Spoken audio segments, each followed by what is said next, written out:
அனைவருக்கும் வணக்கம். ஊடகவியலாளர், நடுநிலையாளர், அரசியல் விமர்சகர், மூத்த பத்திரிகையாளர் என்று அறியப்படுகிற திரு சவுக்கு சங்கர் அவர்கள் நேற்று சென்னை மாநகர ஆணையரிடத்தில் ஒரு புகார் கொடுத்ததோடு பத்திரிகையாளர் சந்திப்பையும் நடத்தியிருக்கிறார். அதில் அவர் கேட்ட பல்வேறு கேள்விகள் உண்மையிலே ஒரு பெரிய ஆச்சரியமாகவும் அதிர்ச்சியாகவும் இருந்தது. அவர் என்ன கேட்டிருக்கார் அப்படின்னா, ஜி ஸ்கொயர் என்கிற ரியல் எஸ்டேட் நிறுவனம் ஐடி வருமான வரித்துறை அட்டாச் செய்த இடங்களை மக்களை ஏமாற்றி விட்டிருக்கிறது. அதே போல ஜி ஸ்கொயர் நிறுவனத்திற்காக முதல்வர் ஸ்டாலின் அவர்கள் கெய்ட்லைன் வேல்யூவை ஏற்றியிருக்கிறார். ஜி ஸ்கொயர் நிறுவனம் வங்கிகளை ஏமாற்றி அதிக கடனை தங்களுடைய வாடிக்கையாளருக்கு வாங்கி கொடுக்கிறது. அதே போல வாடிக்கையாளர்களையும் ஏமாற்றுகிறது. அது மட்டும் இல்லாமல் ஜி ஸ்கொயர் நிறுவனத்திற்கு சட்டவிரோத பண பரிமாற்றம் செய்ய முதல்வர் ஸ்டாலின் உதவி செய்கிறார் என்று பல குற்றச்சாட்டுகளை வைத்திருக்காரு. உண்மையிலே இந்த விஷயத்துல திரு சவுக்கு சங்கரோடு சாட்டையும் இணைந்து களப்பணியாற்ற விரும்பியது. நான் சவுக்கு சங்கர் மேல சில விமர்சனங்களும் வச்சிருக்கேன். ஆனா இந்த விஷயத்துல உண்மையை கண்டுபிடிச்சே தீரணும், அதனால சவுக்கு சங்கரோட நான் கைகோர்க்கலாம் அப்படின்னு நினைச்சேன். ஆனா உண்மை என்னன்னு தெரிஞ்ச பிறகு கைகோர்க்க விரும்பல, நான் என்ன கோர்க்க விரும்புறேன் அப்படிங்கிறத இந்த காணொலியை முழுமையா பார்த்தா உங்களுக்கு புரியும். நீதி வழங்கும் போது அண்ணன், தம்பி, சொந்தம், பந்தம், பணக்கார, ஏழை எதையுமே பார்க்க கூடாதுடா. நியாயத்தை மட்டும் தான் சொல்லணும். திரு சவுக்கு சங்கர் சென்னை மாநகர ஆணையத்துல ஒரு புகார் கொடுத்திருக்காரு. அந்த புகார்ல என்ன சொல்றாருன்னா, ஜி ஸ்கொயர் நிறுவனம் வருமான வரித்துறை அட்டாச் செய்த இடங்களை மக்களை ஏமாற்றி விற்றுக்கொண்டு இருக்கிறது அப்படின்னு குற்றம் சாட்டுறாரு. சில ஒரு சர்வே எண்களை அவர் கொடுத்திருக்காரு. அந்த சர்வே எண் என்னன்னு தேடி பார்த்தா இவர் சொல்றது அரோரா பேஸ் 2 நாவலூர் இருக்கக்கூடிய ஜி ஸ்கொயருடைய ப்ராஜெக்ட். இந்த ப்ராஜெக்ட் தொடங்கப்பட்டது 9/2/2024 சொல்லி சொல்றாரு. ஆனா 9/2/2024 இவங்க தொடங்கின அந்த அரோரா பேஸ் 2 உடைய சர்வே எண்ணுக்கும் சவுக்கு சங்கர் புகாரா கொடுத்த சர்வே எண்ணுக்கும் எந்த சம்பந்தமும் கிடையாது. சவுக்கு சங்கர் தன்னை ஒரு புலனாய்வு புலின்னு சொல்றாரு, டேட்டாவெல்லாம் கரைச்சு குடிச்சவர்னு சொல்றாரு, எதுவா இருந்தாலும் ஆதாரத்தோட பேசக்கூடியவர்னு சொல்றாரு. ஆனா ஆதாரத்தோடு பேசுகிறேன்னு சொல்ற சவுக்கு சங்கருக்கு இந்த புலனாய்வு புலிக்கு வருமான வரித்துறை அட்டாச் செய்த இடத்தை யாராலும் விற்க முடியாது அப்படிங்கிற அடிப்படை உண்மை கூட தெரியல. வருமான வரித்துறையோ வேறு எந்த துறையோ ஒரு இடத்தை அட்டாச் பண்றாங்க அப்படின்னா, அதாவது இடத்தை எடுத்துக்கிறாங்க அப்படின்னா முதல்ல யாருக்கு தகவல் தெரிவிப்பாங்க? பத்திரப்பதிவுத்துறை சார்ந்த சார் பதிவாளருக்கு, சப் ரிஜிஸ்டர் ஆபீஸுக்கு தகவல் தெரிவிப்பாங்க. இப்போ நாவலூர்னா நாவலூருக்கு சம்பந்தப்பட்ட சப் ரிஜிஸ்டர் ஆபீஸுக்கு இந்த தகவல் போயிருக்கும், அவங்க சொல்லியிருப்பாங்க. ஈசி போடும் போதே அந்த ஈசியில் அது ஜி ஸ்கொயர் பேரில் வராது. அவங்க அட்டாச் பண்ணியிருந்தாங்கன்னா அது யார் பேரை காட்டும்? இன்கம் டாக்ஸ் தான் காட்டும். அந்த நிலத்தை யாராலையும் வாங்கவும் முடியாது, விற்கவும் முடியாது. இந்த அடிப்படை அறிவு கூட இல்லாம சவுக்கு சங்கர் சொல்றாரு ஜி ஸ்கொயர் ஐடி அட்டாச் பண்ண இடத்தை வித்துக்கிட்டு இருக்காங்கன்னு. இவர் சொல்ற சர்வே என்னன்னா அரோரா பேஸ் 1 சொல்லி ஓராண்டுக்கு முன்பே ஜி ஸ்கொயர் வித்து முடிச்ச இடம். அந்த இடத்துல வெறும் 6 பிளாட்டுகளை மட்டும்தான் வருமான வரித்துறை அட்டாச் பண்ணிருக்காங்க. இப்போ 9/2/2024 ஜி ஸ்கொயர் புதிதாக தொடங்கி இருக்கிற அரோமா பேஸ் 2க்கும் வருமான வரித்துறை அட்டாச் பண்ண இடத்துக்கும் எந்த விதமான தொடர்பும் கிடையாது. அவர் சொல்ற சர்வே எண்ணு 100, 101. அதுல ஒரு 18 சர்வே எண்கள் வருது. 100ல ஏ, அப்புறம் 100ல பி, 100ல சி, 100ல டி, இ, எஃப், ஜி, ஹெச்னு போகுது. அப்புறம் 101ல வருது. ஆனா இவங்க அரோரா பேஸ் 2 இருக்கு இல்லையா, புதிதாக தொடங்கி இருக்கிற இந்த பிளாட்ஸ், இந்த பேஸ் 2 உடைய இந்த ப்ராஜெக்ட்டுக்கு சர்வே எண்களே மொத்தமா டிஃபரன்ஸ். இவர் புகார்ல கொடுத்ததுக்கும் இதுக்கும் எந்த விதமான தொடர்பு கிடையாது. சவுக்கு சங்கர் அரோரா பேஸ் 2 சொல்லி புகார்ல கொடுத்திருக்கிற சர்வே எண் அரோரா பேஸ் 1 சர்வே எண். அதாவது 100/1A, 100/1B, 100/1C, 100/1D, 100/1E, 100/1F, 100/1G, 100/1H, அப்புறம் 100/12, 100/1A, 100/4B, 4C, 4E, 4F, 4G அப்படின்னு போகுது. ஆனா இந்த சர்வே எண்ணுக்கும் அரோரா பேஸ் 2 போட்ட ப்ராஜெக்ட்டுக்கும் துளியலும் சம்பந்தம் இல்லை. இந்த பேஸ் 2 சர்வே என்னன்னா 103/2B1A, 103/2B1B, 103/2P2 அப்படின்னு 103, 104, 105, அப்புறம் 240 அப்படின்னு சொல்லி அந்த சர்வே எண்களே டோட்டலா டிஃபரன்ஸ். இதுக்கான அப்ரூவல் தனியா வாங்கியிருக்காங்க, இதுக்கான ரெரா அப்படிங்கிற அந்த சர்டிபிகேட் தனியாக வாங்கியிருக்கேன். இது டோட்டலாகவே தனி. ஆனால் இவர் என்ன பண்றாரு, இவர் சொன்னதுல ஒரே ஒரு உண்மை என்னன்னா, வருமான வரித்துறை அட்டாச் செய்தது அப்படிங்கிற ஒரே ஒரு உண்மை. அதுவும் அரோரா பேஸ் 1ல வெறும் 6 பிளாட்ல அந்த ஒரு உண்மையை மட்டும் எடுத்துட்டு வந்து இப்ப உள்ள ப்ராஜெக்ட் தான் இவங்க வந்து அட்டாச் பண்ணாங்க, இதை இவங்க பொய்யா வித்துக்கிட்டு இருக்காங்க அப்படின்னு சொல்லி முழு பூசணிக்காவை சோத்துல மறைக்கலாம். ஒரு பூசணிக்காய் தோட்டத்தையே சோத்துல மறைச்சிருக்காரு நம்ம புலனாய்வு புலி. ஜி ஸ்கொயர் நிறுவனர் பாலா பாலா பாலா என்கிற ராமஜெயத்துக்கிட்ட இந்த அசஸ்மெண்ட் ஆர்டர் கொடுக்கப்பட்டிருக்கும். அப்படி கொடுக்கப்பட்ட பிறகும் அவர் 9/2/2024 அன்னைக்கு நீங்கள் எல்லாரும் வாங்கிக்கங்க, சீக்கிரமாக விற்று போகும், 1-2 பிளாட்டு தான் அவைலபிளாக இருக்குது, எந்த பிளாட்டாக இருந்தாலும் வாங்கிக்கங்கன்னு விற்பனை செய்கிறார். ரைட்டுங்களா? ஆதாரம் இல்லாமல் பேசுவதற்கோ குற்றம் சாட்டுவதற்கோ நம்ம ஒன்றும் சவுக்கு கிடையாது. போகிற போக்கில் அடிச்சு விட்டு போகிறதுக்கு நம்ம வந்து ஒரு முழுமையான ஆதாரங்கள் எடுத்தோம். சவுக்கு சங்கர் என்ன சொல்கிறாரு உண்மையிலே எனக்கு ஆச்சரியமாகவும் சரி ஒரு பெரிய உண்மையை வெளிக்கொண்டு வர போராட போல இருக்கு, நாமளும் இதில் சேர்ந்து இந்த உண்மைகளை வெளிக்கொண்டு வர போராடுவோம் அப்படின்னு பார்த்தா, எனக்கு தெரிஞ்ச ரியல் எஸ்டேட் அதிபர்கள், ரியல் எஸ்டேட் ப்ரொமோட்டர்ஸு, இடம் வாங்கி விற்கிறவங்க கேட்டேன். இந்த மாதிரி சவுக்கு சங்கர் சொல்கிறாரு ஈசி வந்து பிளாக் ஆயிடுச்சு, இவங்களுக்காகவே ஈஸியை காட்ட மாட்டாங்க, ஒரே வருஷத்தில் 2000 என்ட்ரி இருந்ததுனால அவங்க வந்து ஈஸி அந்த ஈஸியை காட்டாது அப்படிங்கிறாரு. ஈஸியெல்லாம் காட்டும், ஈஸியெல்லாம் காட்டுது. அதாவது பொதுவாகவே ஒரு இடத்துல 200 என்ட்ரிக்கு மேலே இருந்தால் ஒரு சர்வே எண்ணில் அது வந்து ஈஸி வந்து உடனடியாக காட்டாது, அதாவது 4 மணி நேரம் ஆகும். ஈஸி எடுக்கணும்னா தமிழ்நாடு ரெஜினெட் அந்த ஈஸி எடுக்கக்கூடிய ஆன்லைன் வெப்சைட்டுக்கு போயிட்டு நம்முடைய பேர், சர்வே எண்ணு, அப்புறமா வந்து வியூ ஈஸின்னு போட்டோம்னா மெயில் ஐடி கேட்கும். அந்த மெயில் ஐடியை கொடுத்த பிறகு மெயிலுக்கு அந்த ஒட்டுமொத்தமான 2000 என்ட்ரி இருந்தாலோ 5000 என்ட்ரி இருந்தாலோ அது மொத்தமாக வரும். ஒரு 3 மணி நேரம் 4 மணி நேரத்தில் வரும். இப்போ சாதாரணமாக ஒரு சர்வே எண்ணில் பெரிய ஒரு 1980 ஒரு பத்திரம் முடிஞ்சிருக்கு, அப்புறம் 90 ஒரு தடவை முடிஞ்சிருக்கு, 2001 ஒன்று முடிஞ்சிருக்கு, 2006 ஒன்று முடிஞ்சிருக்கு, 2023 ஒன்று ஒரு 5-6 என்ட்ரியாக ஆயிருக்கு அப்படின்னா அது உடனே எடுத்துடலாம். இல்லை ஒரு 10 என்ட்ரி 20 என்ட்ரி 200 என்ட்ரி வரைக்கும் எடுக்கலாம். 200 என்ட்ரிக்கு மேலே இது ஒரே சர்வேன்னு கிடையாது. அதான் முதல்ல முக்கியமானது. 100லேயே கிட்டத்தட்ட 18 சர்வே சப் டிவிஷன்ஸ் இருக்கு, அது பிரிவுகள் இருக்கு.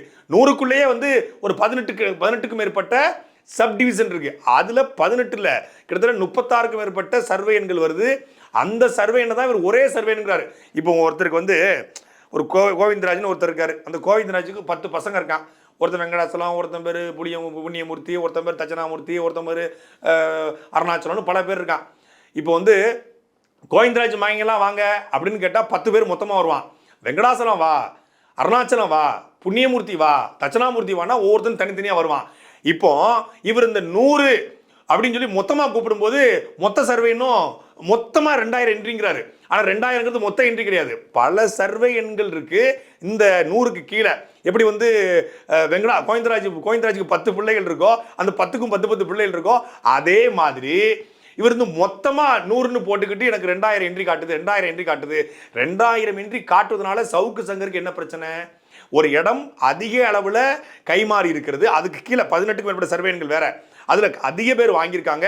ஒருத்தங்க வந்து பேங்க்ல அட்டாச் பண்ணியிருப்பாங்க, ஜி ஸ்கொயர்லேயே வாங்கிட்டு ஒருத்தன் இன்னொருத்தன் விற்றுருப்பான், இன்னொருத்தன் வந்து பேங்க்ல அடமானம் வச்சிருப்பான், ஒருத்தன் வீடா கட்டி விற்றுருப்பான். இப்படி பல இது நடக்கும். இதில் என்ன குழப்பம் இருக்கு? இதில் சவுக்கு சங்கர் வைக்கிற மிகப்பெரிய குற்றச்சாட்டு என்ன தெரியுமில்ல? இந்த கைட்லைன் வேல்யூவை உயர்த்தி விட்டு இதன் மூலமாக ஜிஸ்கர் நிறுவனம் அதிக லாபம் சம்பாதிப்பதற்கு தமிழ்நாடு அரசு உதவி செஞ்சிருக்குது, முதலமைச்சரே உதவி பண்ணியிருக்காரு அப்படிங்கிறான். கைட்லைன் வேல்யூவை ஒரு தனிப்பட்ட நிறுவனம் எப்படி உயர்த்த முடியும்? எனக்கு புரியலையே. கைட்லைன் வேல்யூவை ஜி ஸ்கொயர் மட்டுக்கும் உயர்தா, அந்த ஏரியாவில் உள்ள எல்லாருக்கும் உயர்தா? இப்போ சென்னையில் வந்து ஜி ஸ்கொயர் மட்டும் ரியல் எஸ்டேட் ப்ரொமோட்டர்ஸராக பிளாட்ஸ் விற்கலையே. அப்பாசாமி ரியல் எஸ்டேட் இருக்காங்க, காசா கிராண்ட் இருக்காங்க, டிவிஎஸ் இருக்காங்க, கோத்ரேஜ் இருக்காங்க, அதே போல பிரஸ்டீஜ் குரூப் இருக்கு, பூர்வாங்கா குரூப் இருக்கு, இப்போ புதுசா விசன் ஒரு குரூப் வந்திருக்காங்க, வாசன் இருக்காங்க, கேஜி பில்டர்ஸ் இருக்காங்க. இப்படி சென்னையிலேயே எனக்கு தெரிஞ்சு ஒரு டாப் 50 ரியல் எஸ்டேட் ப்ரொமோட்டர்ஸ் இருக்காங்க. தமிழ்நாடு முழுக்க எப்படி தேர்னாலும் ஒரு 1 லட்சம் ரியல் எஸ்டேட் அதிபர் இருப்பாங்க. ஒரு 1000 நிறுவனங்கள் வந்து ஒரு 100 கோடி ரூபாய் 200 கோடி ரூபாய் டேர்ன் ஓவர் பண்ணக்கூடிய நிறுவனங்கள் இருக்கு. கிட்டத்தட்ட ஒரு 500க்கும் மேற்பட்ட 1000 கோடிக்கு மேல டேர்ன் ஓவர் பண்ணக்கூடிய நிறுவனங்கள் தமிழ்நாட்டுக்குள்ளே இருக்கு. அதாவது நார்த் இந்தியாவில் நிறுவனங்கள் இருக்கு, உலகம் முழுக்க இன்டர்நேஷனல் நிறுவனம், கார்பரேட் கம்பெனிஸ் இப்போ வந்து ப்ரொமோட்டர்ஸ் பண்றாங்க. தமிழ்நாட்டை சார்ந்த தமிழர்கள் நிறைய பேர் பண்றாங்க. கோயம்புத்தூருக்கு போனீங்கன்னா, திருச்சிக்கு போனீங்கன்னா, திருநெல்வேலிக்கு போனீங்கன்னா, அந்தந்த ஊர்ல நூற்றுக்கணக்கான ரியல் எஸ்டேட் நிறுவனங்கள் இருக்கு. இப்போ இந்த கைட்லைன் வேல்யூ ஏற்றப்பட்டது வெறும் ஜி ஸ்கொயருக்காக மட்டும் அப்படின்னு சொல்லி சவுக்கு சங்கர் சொல்றாரு. அது எப்படி ஜி ஸ்கொயருக்கு மட்டும் ஏற்ற முடியும்?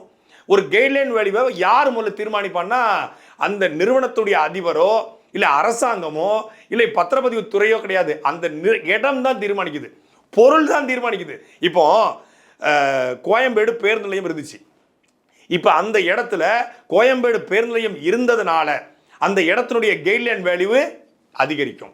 கைட்லைன் வேல்யூ அதிகரிக்கும், மார்க்கெட் வேல்யூ அதிகரிக்கும். ஒரு காலத்தில் கைட்லைன் வேல்யூ கம்மியாக இருந்துச்சு, மார்க்கெட் வேல்யூ அதிகமாக இருந்துச்சு. ஆனால் இப்போ என்னவா இருக்குன்னா, கைட்லைன் வேல்யூவும் மார்க்கெட் வேல்யூவும் கிட்டத்தட்ட ஒரே ஈக்குவலாக வந்திருக்கு. இப்போ கைட்லைன் வேல்யூவும் மார்க்கெட் வேல்யூவும் ஒன்றா வர்றதுனால கருப்பு பணம், கள்ளப்பணம் உள்ளே வருவது தவிர்க்கப்படுகிறது. இதை இது ரியல் எஸ்டேட் துறையில் பணமே புழங்காது, சில்லற புழக்கம் இருக்காது அப்படின்னு ஒரு பக்கம் குற்றச்சாட்டு இருந்தாலும் கூட கருப்பு பணம், கள்ளப்பணம் வருவது முழுமையாக தவிர்க்கப்பட்டிருக்கிறது. பண புழக்கம் இல்லாம போலாம், ஆனா கருப்பு பணம் வருவது முழுமையாக குறைக்கப்பட்டிருக்கிறது. இதை எல்லாத்தையும் தாண்டி அதே கோயம்பேடு பேருந்து நிலையம் ஒரு குப்பை கிடங்கா மாறிச்சுன்னா கைட்லைன் வேல்யூ தன்னால குறையும். இப்போ கைட்லைன் குறைக்கிறது கூட்டுறது யாரு? கிளாம்பாக்கம் பேருந்து நிலையம் வர்றதுக்கு முன்னாடி அங்குடைய கைட்லைன் வேல்யூ வேற, கிளாம்பாக்கம் பேருந்து நிலையம் வந்த உடனே அந்த கைட்லைன் வேல்யூ வேற. இப்போ அந்த கிளாம்பாக்கத்தில் பக்கத்தில் ஜி ஸ்கொயர் வந்தா G ஸ்கொயருக்காக guideline value ஏத்துச்சுன்னு Savukku Shankar சொல்லுவாரா? திருச்சியில் பஸ் ஸ்டாண்டு கட்டுறாங்க மணிகண்டத்தில். இப்போ மணிகண்டம் பஸ் ஸ்டாண்டு வர்ற வரைக்கும் அந்த கைட்லைன் வேல்யூ ரொம்ப ரொம்ப குறைவு. ஆனால் பஸ் ஸ்டாண்டு வந்த பிறகு அந்த கைட்லைன் வேல்யூ வேற. இப்போவே ஜி ஸ்கொயர் போயிட்டு அவங்க ஒரு 100 ஏக்கரை வாங்கினா ஜி ஸ்கொயருக்காக ஏற்றிட்டீங்கன்னு சொல்லுவீங்களா? அந்த இடம் தானையா தீர்மானிக்குது கைட்லைன் வேல்யூவை. இதை எல்லாத்தையும் தாண்டி சவுக்கு சங்கர் சொன்னதை என்னால் மன்னிக்கவே முடியாது. எதிரியும்ல, ஜி ஸ்கொயர் நிறுவனம் கைட்லைன் வேல்யூவை ஏற்றுறது மட்டும் இல்லாமல் ஜி ஸ்கொயரே ஆட்களை தேர்ந்தெடுக்குதான். ஆட்களை தேர்ந்தெடுத்து அவரை கூட்டு பேங்கில் போய் லோன் வாங்க வைக்குதான். லோன் வாங்க வச்சது மட்டும் இல்லாமல் ஒரு எடுத்துக்காட்டுக்கு கோவிந்தராஜ்னு ஒருத்தர் இருக்காரு. அந்த கோவிந்தராஜை கூப்பிட்டு ஜி ஸ்கொயர் நிறுவனர் ராமஜெயம் பேசுவாராம். நீங்கள் வாங்க கோவிந்தராஜ், நீங்கள் என்ன பண்ணுங்க, நம்மக்கிட்ட ஒரு பிளாட்டை வாங்குங்க, பிளாட்டை நான் உங்களுக்கு கொடுத்துட்றேன். அந்த பிளாட்டோடைய மதிப்பு 80 லட்ச ரூபா. நீங்கள் பேங்குக்கு போங்க, பேங்க் உங்களுக்கு 70 லட்ச ரூபாய் லோன் கொடுக்கும். இந்த மீதி இருக்கக்கூடிய 10 லட்சம் இருக்கு இல்லையா இனிஷியல் அமௌண்ட், இதையும் நான் கட்டிடுவேன். இதையும் கட்டிட்டு அந்த 70 லட்சம் இருக்குல்ல அதையும் நான் இஎம்ஐ கட்டிடுவேன். இடம் உங்களுக்கு சும்மா வச்சுக்கோங்க. இப்படித்தான் 9000 கஸ்டமர்ஸை ஜி ஸ்கொயர் பிடிச்சுக்குதான். இப்படி பிடிச்சதன் மூலமாக என்ன பண்றாங்களாமா, ஜி ஸ்கொயர் பேங்க் லோனை கொடுத்து லீகலா ஒயிட்டா பணத்தை வாங்கிடுறாங்களாம். இவங்க கிட்ட இருக்கக்கூடிய பிளாக் மணியை மாசம் மாசம் இஎம்ஐயா கட்டிடுறாங்களாம். அப்போ பிளாக் ஒயிட்டா மாறுது, ஒயிட் பிளாக்கா மாறுது. இதன் மூலமாக சட்டவிரோத பணப்பரிமாற்றம் நடக்குது. இதுக்கு முதலமைச்சர் துணை போறாரு, முதலமைச்சரும் மணி லாண்டரிக்கு உதவி செய்யறாரு அப்படிங்கிற கடுமையான ஒரு புலனாய்வை நம்ம சவுக்கு சங்கர் பொது வழியில சமூகத்தில் வச்சிருக்காரு. சாதாரண சின்ன பாயிண்ட் அதை சொன்னா கூட செருப்பை கட்டி அடிச்சிருவான். அட லூசு பையல, ஒரு பேங்க்ல இஎம்ஐ முறைனா என்னன்னு தெரியுமா? பேங்க் லோன்னா என்ன தெரியுமா? பேங்க் லோன்னு ஒன்று வாங்கினா தானே தெரியும். இப்போ Savukku Shankar Hyundai Creta car வாங்கியிருக்காரு. இந்த காருக்கு போயிட்டு பேங்க்ல லோனுக்கு அப்ரோச் பண்ணி அந்த லோனை வாங்கி மாசம் மாசம் இஎம்ஐ கட்டியிருந்தா சவுக்கு சங்கருக்கு தெரியும். எவனோ ஓசியில் கொடுத்த காரில் எவனுக்கோ எதையாவது பேச போய் இபிஎஸ்ஓ அந்த பிஎஸ்ஓ கொடுத்த காரில் பயணப்பட்டால் எப்படி தெரியும்? இப்போ நான் ஒரு கார், ஒரு பேங்க்ல ஒரு இடத்துக்கு லோன் வாங்க போகிறேன் அப்படின்னா என்னுடைய சிபில் ஸ்கோர், என்னுடைய டிரான்சாக்ஷன் ஹிஸ்ட்ரி, நான் என்ன வேலை பார்க்குறேன், எவ்வளவு மாதம் ரெவென்யூ வருது, இந்த பேஸ் பண்ணி அந்த பேங்க் லோன் கொடுக்கும். பேங்க் லோன் 65 விழுக்காட்டுக்கு மேலே இடத்துக்கு கொடுக்கவே மாட்டாங்க. ஒரு நிலம் இருக்குன்னா அப்பார்ட்மெண்ட்ஸு பிளாட்ஸுக்கு 80% லோன் கொடுப்பாங்க, 90% கூட லோன் கொடுப்பாங்க. ஆனால் இடத்துக்கு 65 விழுக்காடு தான் லோன் கொடுப்பாங்க. ஜி ஸ்கொயர் அவங்களுடைய ஜி ஸ்கொயரில் இடம் வாங்கின எல்லாருக்கும் 90% லோன் வாங்கி கொடுத்துருக்கு. இதுவே பக்கா சீட்டிங்கு.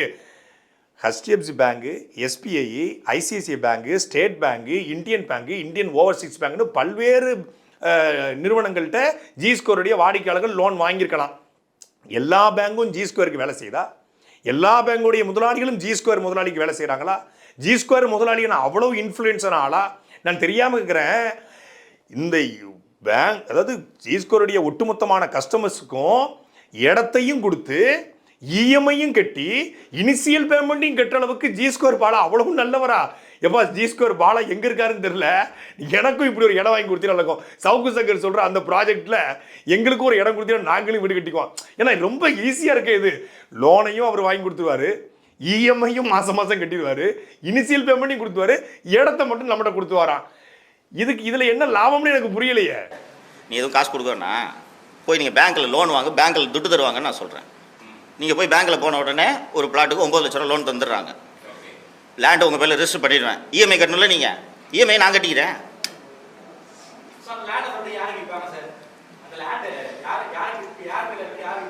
நான் தானே உன்னை வாங்கவே சொல்கிறேன், நீ எடுத்துகிட்டு ஓடிடுவியா? நான் தானே இப்போ லேண்ட் வாங்க சொல்ல, நீ ஆளு.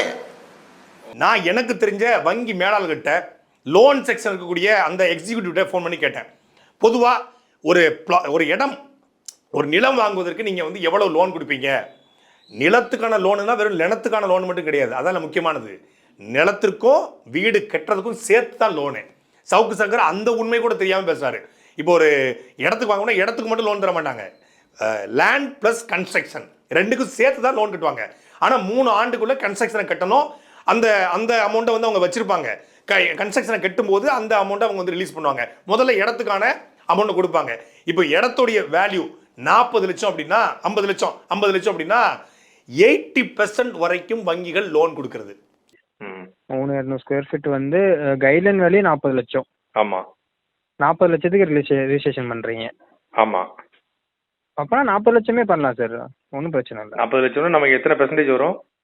40 லட்சமே பண்ணிக்கலாம். நீங்க டைரக்டா இண்டிவிஜுவல் செல்லர் டேந்து பண்றீங்களா இல்ல பில்டர் கிட்டேந்து வாங்குறீங்களா? நம்ம வந்து இண்டிவிஜுவல் கிட்ட தான். அதாவது இண்டிவிஜுவல் பர்சன் 10 அவர் பேர்ல வந்து சேல் டீட் அந்த 3200க்கு சேல் டீட் இருக்கு, அதுல இருந்து நீங்க வாங்குறீங்க. அப்பனா 40 லட்சமே பண்ணலாம் சார். 40 லட்சம் பண்ணலாம். ஆமா. இல்ல ஒரு தெரிஞ்சுக்கிறதுக்காக கேட்கறேன். இப்போ வந்து ஒரு எடுத்து எக்ஸாம்பிளுக்கு ஒரு 10 லட்ச ரூபாய்க்கு வந்து அது மார்க்கெட் வேல்யூ வச்சுக்கோங்க. 10 லட்ச ரூபா மார்க்கெட் வேல்யூ. சரிங்க.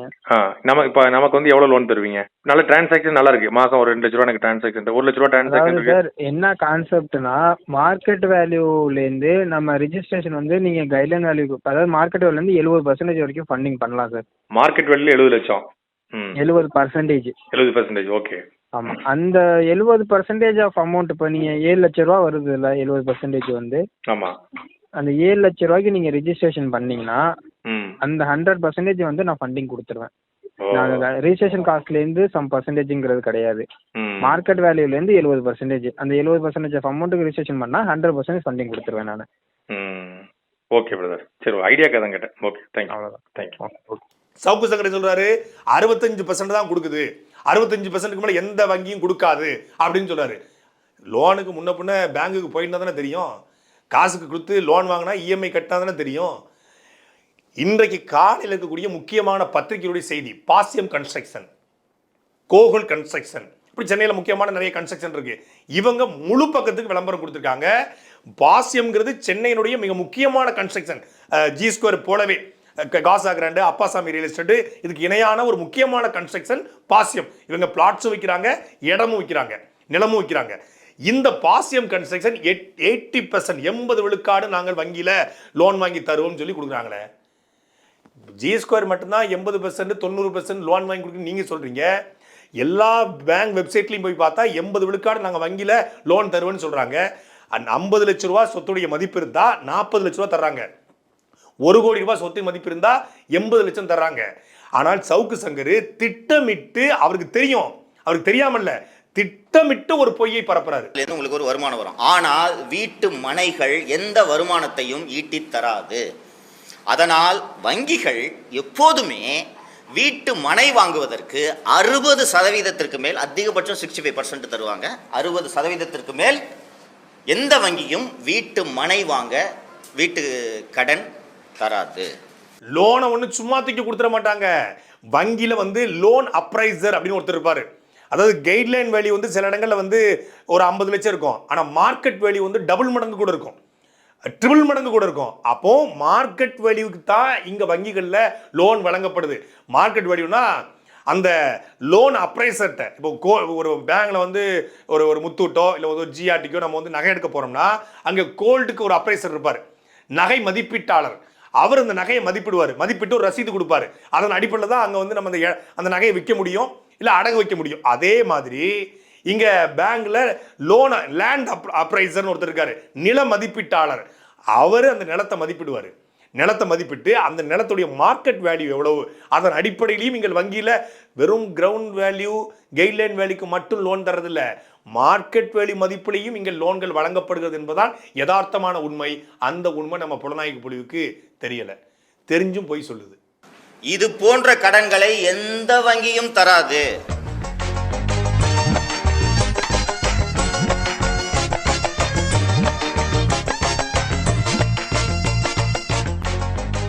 பங்கு மாட்டிக்கிட்ட பங்கு. ஒரு வங்கி எப்படி செயல்படுது, லோன் எப்படி கொடுப்பாங்க, இஎம்ஐனா என்னங்கிற அடிப்படை அறிவு கூட சவுக்கு சங்கருக்கு இல்லை அப்படிங்கிறதா எனக்கு மிகப்பெரிய வியப்பாகவும் ஆச்சரியமா இருக்கு. ஜி2 பாலா மாசம் மாசம் வந்து என்ன பண்ணுவாராம், அவருடைய கஸ்டமர் பேர்ல வங்கியில கொண்டு கேஷா இஎம்ஐ கட்டிட்டு வரான். அது என்ன கந்து வட்டி கடையா, இல்லை செட்டியார் கடையா, இல்லை சேட்டு கடையா பேங்குங்கிறது? HDFC பேங்க்ல, ஐசிசி பேங்க்ல, ஸ்டேட் பேங்க்ல, இந்தியன் ஓவர்சீஸ் பேங்க்ல, இந்தியன் பேங்க்ல மாசம் மாசம் பணத்தை கொண்டு போய் ஜி2 உரிமையாளர் போய் கட்டுவாரு. அது சவுக்கு சங்கர் உட்காந்து பார்த்தாரு. பணமா கட்டிட்டு வர இஎம்ஐயை, பணமா கட்டுறதுக்கு பேர் இஎம்ஐ கிடையாது. இஎம்ஐங்கிறது ஆட்டோ பே முறையில் மாசமான 2ஆம் தேதி 3ஆம் தேதி 4ஆம் தேதி 5ஆம் தேதி எந்த தேதி இவங்க கொடுத்துருக்காங்களோ ஆட்டோமேட்டிக்காக அந்த கஸ்டமருடைய அக்கௌண்ட்லேருந்து எடுத்துருவாங்க. அப்போ ஒவ்வொரு கஸ்டமருடைய அக்கௌண்ட்லையும் ஜி2 பாலா பணத்தை போடுறாரா, அப்போ அதுக்கான ஆதாரங்களை கொடுங்க. பொது வழியில் குற்றச்சாட்டை வைக்கிறீங்கல்ல, ஜி2 பாலா எந்த கஸ்டமருக்காக அப்படி இஎம்ஐ கட்டினார், ஏதாவது ஆதாரம் இருந்தால் கொடுங்க. ஒருவேளை ஜி2 பாலா அப்படி கெட்டுதா இருந்தால் வங்கிகள் முதல்ல ஜி2 பாலாக்கு துணை போகிறதா? அப்போ HDFC வங்கியும், ஸ்டேட் பேங்கும், ஐசிஐசிஐயும், இந்தியன் ஓவர்சீஸ் பேங்கும், பப்ளிக் செக்டர் பேங்கும், அரசுடைமையாக இருக்கப்பட்ட பேங்குகளும் ஒரு தனியார் நிறுவனத்திற்காக வேலை செய்கிறதா? என்னையா ஒண்ணுமே புரியலையது. ஆளுன்னு வச்சுங்க, நான் வந்து உங்ககிட்ட பாஸ் இந்த பிளாட்டை வாங்கிங்க, போய் ஹவுசிங் லோன் போங்க, 10 லட்ச ரூபா பிளாட்டு 9 லட்ச ரூபா உங்களுக்கு லோன் கொடுப்பாங்கன்னு சொல்லி உங்களுக்கு ஒன்றும் கஷ்டம் இல்லையா? போய் அப்ளை பண்ணுறீங்க, 9 லட்ச ரூபா லோன் கொடுத்துரும், 9 லட்சம் செக்கை என்கிட்ட கொடுத்துருங்க, நீங்கள் அந்த கட்ட வேண்டிய மீதி 1 லட்சத்தையும் நான் கட்டிடுவேன். உங்களுக்கு இதுக்கப்புறம் மாதம் மாதம் இஎம்ஐ கட்டணும்ல நீங்கள் 10 வருஷத்துக்கு. இதை நான் கேஷில் கட்டிக்கிட்டா மாதம் 40,000 ரூபா கட்ட முடியாதா கேஷில்?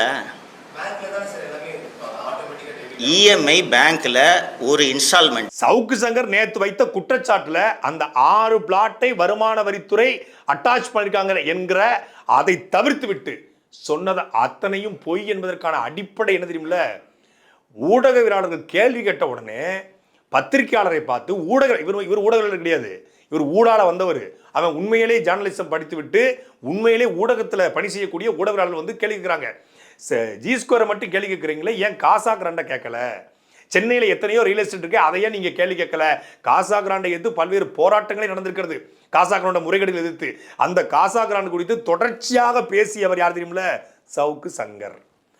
2 வருஷத்துக்கு முன்னாடி இவர் ரெட்பிக்ஸில் ஆதன் தமிழ்ல இதே காசா கிராண்ட் குறித்து பல 100 காணொளிகளை பேசியவர் சவுக்கு சங்கர். ஆனா இன்னைக்கு காசா கிராண்ட் வார்த்தை கூட என்னைக்காவது யாராவது பார்த்திருக்கீங்களா? பேச மாட்டாரு. அதே போல கடந்த 2 மாசத்துக்கு முன்னாடி வரைக்கும் மணல் கரிகாலன், மணல் ரத்னம், மணல் ராமச்சந்திரன் குறித்து கிழிச்சு தொங்க விட்டார் சவுக்கு சங்கர்.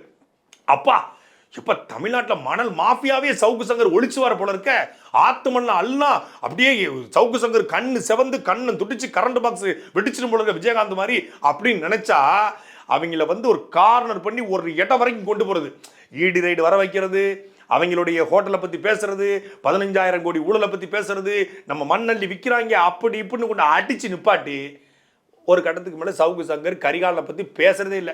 மணல் கரிகாலனை பற்றி ஒரு நாளைக்கு 10 ட்வீட் போட்ட சவுக்கு சங்கர், மணல் கரிகாலன் குறித்து தொடர்ச்சியாக காணொலி வெளியிட்ட சவுக்கு சங்கர் இப்போ ஏன் பேசுறதில்ல தெரியுமில்ல? செட்டில் ஆயிடுச்சு. காசா கிராண்டை பற்றி தொடர்ச்சியாக பேசின சவுக்கு சங்கர் இப்போ ஏன் பேசுறதில்ல? செட்டில் ஆயிடுச்சு.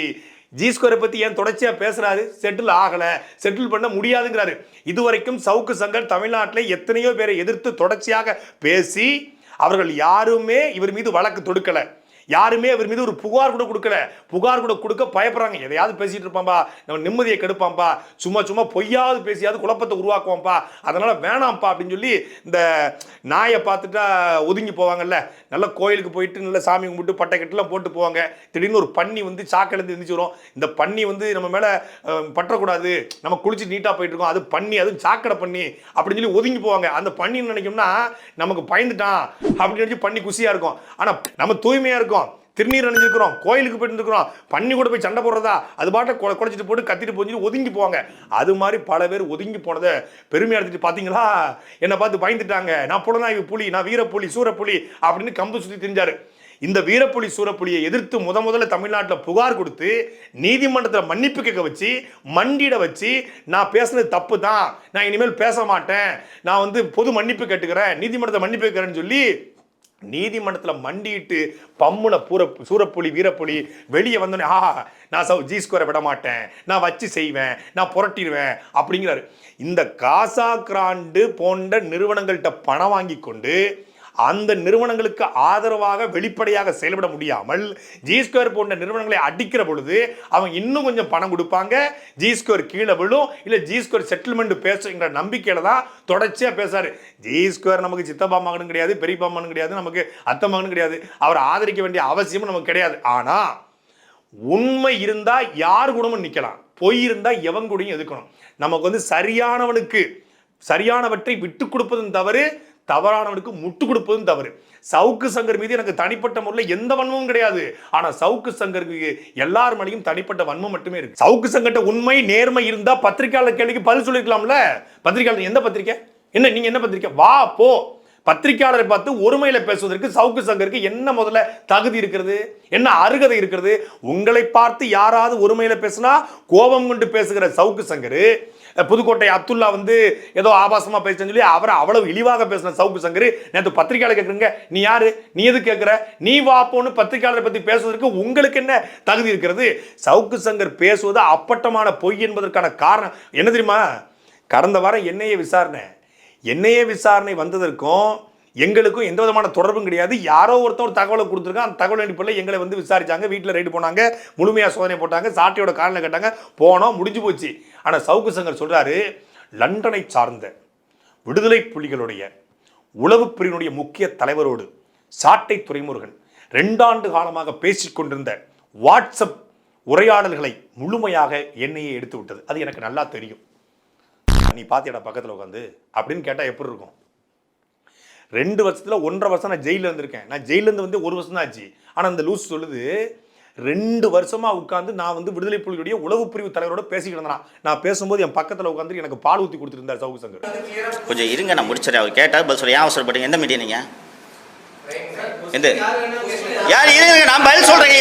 ஏன் எந்த மீடியான்னு கேட்க கூடாதா? இருங்க, எந்த மீடியான்னு தெரிஞ்சுக்கிட்டு பதில் சொல்றதுல என்ன தப்பு?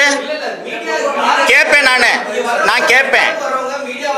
மீடியா தான் அவர் மீடியாவான்றதை ஃபர்ஸ்ட் நான் உறுதி செஞ்சுக்கணுங்க. கேட்கலாங்க. இருங்க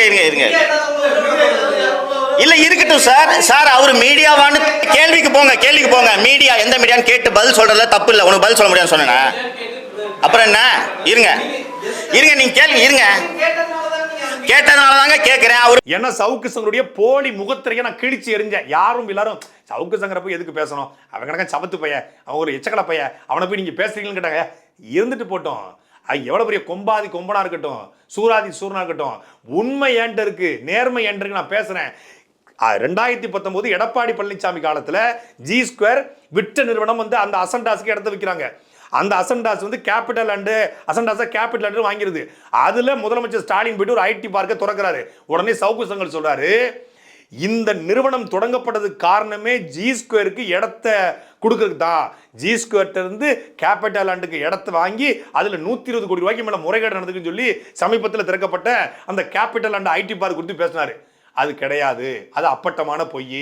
2019 ஜி ஸ்கொயர் நிறுவனம் இந்த இடத்தை அசன்டாட்டுக்கு வித்துட்டாங்க, அசன்டாஸை முழுமையாக கேபிட்டல் அண்ட் வாங்கிருச்சு அப்படின்னு இந்த உண்மையை உடைச்சு எறிஞ்சேன்.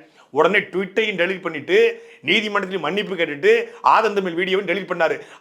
அப்ப என்ன பொய் சொன்னாரோ அதே மாதிரி ஒரு பொய்யத்தான் இப்போ இந்த ஐடி அட்டாச் பண்ணிருக்கு.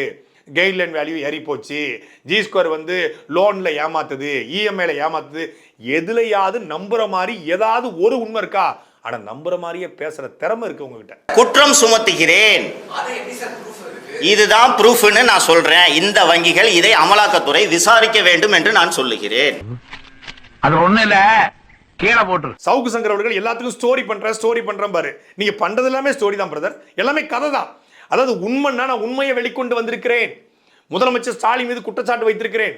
இவ்வளவு குற்றச்சாட்டை வைக்கிற மரியாதைக்குரிய சவுக்கு சங்கர் அவர்கள் ஜி ஸ்கொயர் குறித்து கமிஷனர் ஆபீஸ்ல போய் புகார் கொடுத்தவங்க ஏன் ஒரு நீதிமன்றத்தில் நீங்க ஒரு புகாரை கொடுக்கலாமே? ஜி ஸ்கோர் இப்படியெல்லாம் முறைகேடு பண்ணிக்கிட்டு இருக்கு, ஜி ஸ்கோர் இப்படியெல்லாம் தவறு பண்ணிக்கிட்டு இருக்கு, ஜி ஸ்கோருக்கு ஸ்டாலின் உடந்தையா போறாரு அப்படின்னு நீங்கள் ஒரு நீதிமன்றத்தில் போகலாமே. நீதிமன்றத்தில் போய் ஒரு புகார் உங்கள் மீது இது வரைக்கும் ஜி ஸ்கோர் ஒரு 3 புகாரை கொடுத்துருக்கு. அவங்க கிட்ட உண்மைத்தன்மை இல்லைன்னா, அவங்க ஒரு பொய்யான நிறுவனமா இருந்தா, பினாமி நிறுவனமா இருந்தா, ஐடி அட்டாச் பண்ண இடத்த அவங்க வித்திருந்தா, பேங்கை ஏமாத்தி அவங்க லோன் வாங்கியிருந்தா, தங்களுடைய வாடிக்கையாளர்களே பொய்யாக இருந்து வாடிக்கையாளர்களுக்கு பேர்ல இஎம்ஐ கட்டியிருந்தா எப்படியா ஒரு நிறுவனம் நீதிமன்றத்தில் போய் நிற்கும்? நீதிமன்றத்தில் போய் ஒரு தனி மனிதன் உங்களை எதிர்த்து போராடி கொண்டிருக்கிறான், தனி மனிதன் உங்களை எதிர்த்து சண்டை செய்கிறான், அவன்கிட்ட நேர்மை இல்லாமலையா, அவன்கிட்ட குறைந்தபட்ச உண்மை கூட இல்லாமலா? நம்ம ஜி ஸ்கோர் நிறுவனம் பாலாவை விடுங்க, ராமஜித்தை விடுங்க, ஜி ஸ்கோரே விடுங்க, அது எல்லாத்தையும் விட்டுருவோம். சாதாரண ஒரு லோன் மேட்டர் எடுத்துட்டா கூட இவர் சொல்றது அப்பட்டமான பொய், அப்பட்டமான ஒரு விழுக்காடு கூட உண்மை கிடையாது. எந்த பேங்க்ல போய் கேட்டாலும் சொல்றாங்க. அப்படிலாம் பண்ணவே முடியாது. இஎம்ஐயை காசாக கட்ட முடியாது, பணமாக மாதம் வாங்க மாட்டாங்க. 65 விழுக்காடு லோனுங்கிறது அப்பட்டமான பொய். 80 விழுக்காடு 85 விழுக்காடு கூட அந்த தனிநபருடைய வருமானத்தை பொறுத்து, பேங்க் டிரான்சாக்ஷனை பொறுத்து, அவருடைய சோர்ஸ் ஆஃப் இன்கமை பொறுத்து, சிபில் ஸ்கோரை பொறுத்து அவங்க லோன் கொடுப்பாங்க. சில பேருக்கு அது 50 விழுக்காடு அமையலாம். இப்போ நம்ம எடுத்துக்காட்டு கார் லோன் வாங்க போனேன்னா, இந்த ஹோண்டாய் கரெக்டாக விற்றுட்டு வேறு கார் வாங்க போகலான்னு பார்த்தா 90 விழுக்காடு முதல்ல லோன் தரேன்னு சொன்னாங்க காருக்கு. அப்புறம் வந்து சிபில் ஸ்கோரு, இந்த டிரான்சாக்ஷனு, இந்த ஹிஸ்ட்ரியெல்லாம் பார்த்துட்டு 85 விழுக்காடு லோன் வந்து சாங்ஷன் உங்களுக்கு அப்படின்னு சொல்லி இப்போ சொல்கிறாங்க. சில பேருக்கு அது 70 விழுக்காடாக இருக்குமா, சில பேருக்கு அது 60 விழுக்காடு இருக்குமா, சில பேர் 50 விழுக்காடு போதும்னு சொல்லுவாங்க. ஏன்னா பாதிக்கு நான் இதாக கட்டிடுறேன், இனிஷியல் அமௌண்ட்டாக கட்டிடுறேன். அது ஒரு டிபெண்ட் அப்பான் த பர்சன்ஸ், இண்டிவிஜுவல்ஸை பொறுத்து தான் வங்கிகள் கடன் கொடுக்குதே ஒழிய ஒரு நிறுவனத்திற்காக கடன் கொடுப்பதில்லை. இப்போ ஜி ஸ்கோர்லேயே ஒருத்தர் லோன் வாங்க போகிறாரு, அவருக்கு சிபில் ஸ்கோர் ரொம்ப கம்மியாக இருக்குது, எந்த விதமான வேலைக்கும் போகலை, சவுக்கு சங்கர் மாதிரி வெட்டியாக தெரிஞ்சுக்கிட்டு ஊரை ஏமாற்றி திருறான்னு வச்சுக்கோங்க, அவனுக்கு ஒரு பேங்க் லோன் கொடுக்குமா? ஜி ஸ்கோருடைய இடமா இருந்திருந்தாலும் ஒருத்தனுக்கு சிபில் ஸ்கோர் கம்மியாக இருந்து அவனுக்கு பேங்க்கில் டிரான்சாக்ஷன் இல்லை, சோர்ஸ் ஆஃப் இன்கம் இல்லை, எந்த வேலைக்கும் போகலை, அவனுக்கு ஏற்கனவே வந்து பேங்க்கில் கிரெடிட் கார்டில் லோன் இருக்குது, பர்சனல் லோன் கட்டாமல் இருக்குது, ஏற்கனவே பல பிளாக் மார்க் இருக்குன்னா கண்டிப்பாக லோன் தராது. ஜி ஸ்கோரில் எந்த நிறுவனத்தாலும் வாங்க முடியாது.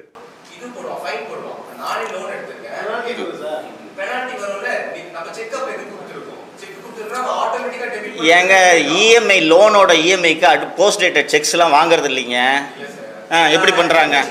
என்னம்மா நீங்க இப்படி பண்றீங்களம்மா? சவுக்கு சங்கர் தன் மீதான உண்மையை ஒத்துக்கிட்டாரு. ஜி ஸ்கோர் என் மேல வழக்கு கொடுத்துச்சு, அதனால நான் ஜி ஸ்கோரை அடிக்கிறேன்.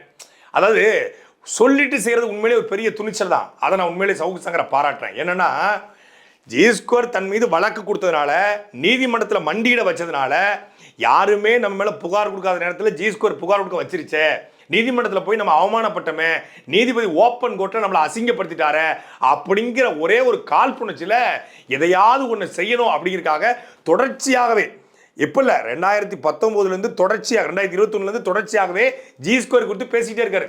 இதுவரைக்கும் ஜி ஸ்கொயர் குறித்து பேசியதற்கான முழுமையான காரணம் ஜி ஸ்கொயர் இவர்களுக்கு பணியவில்லை என்பதுதான். ஜி ஸ்கொயர் பணியவில்லை என்பதை தாண்டி ஒத்த ரூபா காசு கொடுக்க முடியாது, நான் நேர்மையாக தொழில் செய்கிறேன், உன்னால் முடிஞ்சதை பார்த்துக்க, நான் நீதிமன்றத்தில் போய் உனக்கு வந்து பாடம் கற்பிப்பேன்னு சொல்லி ஜி ஸ்கொயர் வந்து சவுக்கு சங்கரோட போட்டி போடுது. போட்டி போட போய் தான் ஜி ஸ்கொயர் இது வரைக்கும் கிட்டத்தட்ட 7 வழக்குகள், நான் கூட 3 வழக்குன்னு நினைச்சேன், 7 வழக்குகளுக்கு மேல சவுக்கு சங்கர் மீது ஜி ஸ்கொயர் கொடுத்துக்கிறது. இந்த 7மே நிலுவையில் இருக்கிறதா. தொடர்ச்சியாக அவதூறு வழக்கு, மிரட்டல் வழக்கு, பணம் கேட்டி மிரட்டிய வழக்கு, இப்போ இந்த புகாருக்கு மீதான இன்னொரு புகார் என்று தொடர்ச்சியாக ஜி ஸ்கொயரிடம் சவுக்கு சங்கரா நம்மளான்னு பார்த்துக்கலாம் அப்படி நிற்கிறதுனால சவுக்கு சங்கர் என்ன பண்றாரு, எப்படியாவது நிறுவனத்தை ஒழிச்சுக்கணும் அப்படிங்கிற வன்மத்தில் சுத்திட்டு இருக்காரு. எனக்கு எது பிடிக்கும் இஷ்டமோ அதான் பேசுவேன், புரியுதா? தனிப்பட்ட விஷயம் இருக்குன்னு நினைச்சுக்குங்க. ஏங்க அது நீங்க அசியம் பண்ணிக்கங்க பாஸ்.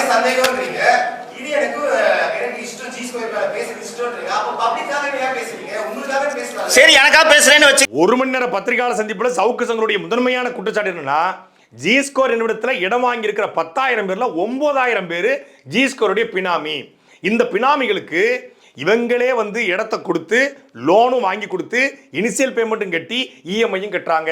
இதன் மூலமாக கருப்பு பணத்தை வெள்ளப்பணமாக ஒயிட்டாக மாற்றுறாங்க, பிளாக் மணி ஒயிட் மணியாக மாறுது, சட்டவிரோத பண பரிமாற்றம் நடைபெறுகிறது. இதுக்கு முதலமைச்சர் துணை போறாரு அப்படிங்கிறத சவுக்கு சங்கர் அவர்களுடைய முதன்மையான குற்றச்சாட்டு. எனக்கு இருக்க மிகப்பெரிய கேள்வி என்னன்னா, சட்டவிரோத பணப்பரிமாற்றம் செய்கிற ஒரு நிறுவனம் தங்களுடைய பினாமிகளுக்கு இடத்தை கொடுத்து லோன் வாங்கி கொடுத்து இஎம்ஐ கட்டி இனிஷியல் பேமெண்ட்டும் கட்டுகிற ஒரு நிறுவனம், பிளாக்கை ஒயிட்டா மாத்துற ஒரு நிறுவனம் எதற்காக இத்தனை கோடிகளில் எல்லா பக்கத்துலையும் விளம்பரம் கொடுக்கணும்? பேப்பரை திறந்தா G2 விளம்பரம், டிவியில் பார்த்தா G2 விளம்பரம், எஃப்எம் கேட்டா G2 விளம்பரம், போதாது குறிக்கு தோனி வந்து பேசுறாரு. இதை எல்லாவற்றையும் தாண்டி பிக் பாஸ் நிகழ்ச்சியை ஸ்பான்சர் பண்றாங்க. இவ்வளவு விளம்பரங்களுக்கு காசை கொடுத்து ஒரு நிறுவனம் இல்லீகலாக இடங்களை வாங்கி விற்குமா? பினாமிகளுக்கு இடத்தை வாங்கி கொடுக்குமா? அப்படிங்கிற கேள்வி இருக்கு. இல்லீகலா பண்றவன் பொத்துனாப்புல காதும் வச்ச மாதிரி சவுக்கு சங்கர் எப்படி காசாக்குறான்கிட்ட, கரிகாலங்கிட்ட, இபிஎஸ் கிட்ட, தமிழ்நாட்டில் பல அதிகாரிகள்கிட்ட மிரட்டி காசு பறிச்சு சைலண்டா போட்டிருக்காரோ அதே மாதிரி சைலண்டா போடுமே ஒழிய வெளிப்படைத்தன்மையோடு செய்யாது. அப்ப சவுக்கு சங்கருடைய நோக்கம் தான் என்ன அப்படின்னு பல பேர் நினைக்கலாம். சவுக்கு சங்கருடைய நோக்கம் ஒரே நோக்கம் தான். எப்படி மணல் கரிகாலன் குறித்து தொடர்ச்சியா பேசிட்டு இப்ப பேசாம சைலண்டா போயிட்டாரோ, காசாகிராண்டை பத்தி பேசிட்டு இப்ப சைலண்டா போயிட்டாரோ, அப்படி தமிழ்நாட்டில் பல பேரை பத்தி பேசிட்டு இப்ப சைலண்டா போயிருக்காரோ, அப்படி இவர்கிட்டையும் பணம் வாங்குவதற்கு 2 ஆண்டு காலமாக முயற்சி செய்தார்.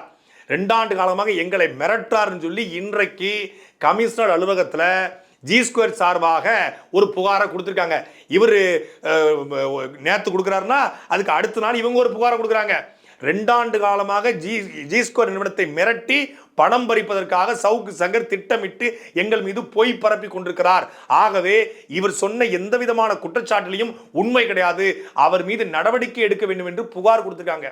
அவங்க தப்பு பண்ணியிருக்காங்கன்னா, அவங்க ஊழல் பண்ணியிருக்காங்கன்னா, அவங்க பினாமியா இருந்திருந்தா எப்படியா காவல் நிலையத்தில் போயிட்டு கமிஷன் ஆஃபீஸை பார்த்து புகார் கொடுக்க முடியும்? இப்போ அவரும் ஒரு புகார் கொடுத்துருக்காரு சவுக்கு சங்கர், G2 ஒரு புகார் கொடுத்துருக்குது. யார் மேல உண்மை இருக்குன்னு விசாரிச்சு நடவடிக்கை எடுக்க வேண்டியது யாருன்னா சவுக்கு சங்கர். தனக்கு நெருக்கமானவர், மத்தியான சாப்பாட்டுக்கு என்னை கூப்பிட்டாரு, சங்கர் ஜிவால் இருக்கிறதுனால என்னைய வந்து கைது பண்ணல, ஹீஸ் மை குட் ஃப்ரெண்டுன்னு சொல்றாரோ அந்த சங்கர் ஜிவால் அவர்கள் தான் நடவடிக்கை எடுக்கணும். சவுக்கு சங்கரை கைது செய்ய போறாங்களா இல்லை G2 மேல நடவடிக்கை எடுக்க போறாங்களா அப்படிங்கிறத பொறுத்து இருந்தா பார்க்கணும். சாட்டை எடுத்து நாட்டை திருத்து, இளம் தலைமுறை தானே நீ வழி